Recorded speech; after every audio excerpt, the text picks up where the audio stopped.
Министерката за одбрана Славјанка Петровска смета дека нема никаква корупција во одлуката за купување на 8 хеликоптери од италијанската компанија Леонардо. Својот потпис го ставила на договорот бидејќи верува во стручноста и професионалноста на македонскиот тим кој ја донел оваа одлука и знае во која насока треба да оди модернизацијата на армијата.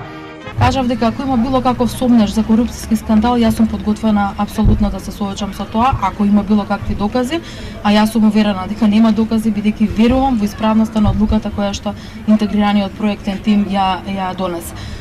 Неколку компании беа вклучени, веројатно бидејќи станува збор за огромна сума на средства, можеби некои од нив се незадоволни што не добиле, меѓутоа во секој случај мислам дека е неблагодарно од професионалците во армијата да ги обвинуваме за било каков корупцијски скандал.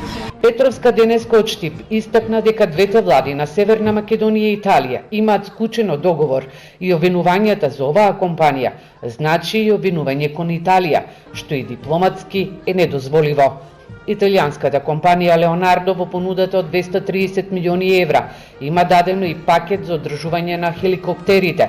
Предвидено е обука за пилотите кои ќе ги летаат и изградба на сместувачки капацитет, кој ќе биде дел од воздухопловниот винг во касарната Петровец.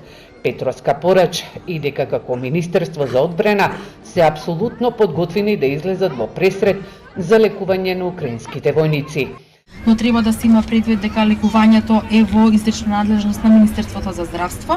Имавме еден првичен разговор со министерот за здравство, сега одиме понатаму на интензивирање на разговорите, да ги одредиме точните капацитети и се разбира точниот начин ако се појави евентуално потреба, бидејќи до овој момент не е пристигнато конкретно барање за ваков тип на згрижување и лекување на украински војници и се разбира особено ќе внимаваме да излегувањето во пресред на ова барање, одговарањето и поддршката и помошта која што ќе ја понудиме да не влие на редовните процеси во јавното здравство.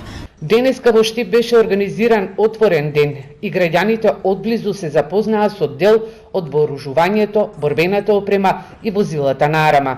Настанот е дел од активностите со кои се одбележуваат 75 години од формирањето на НАТО и воедно 4 години од членството на нашата земја во Алијансата.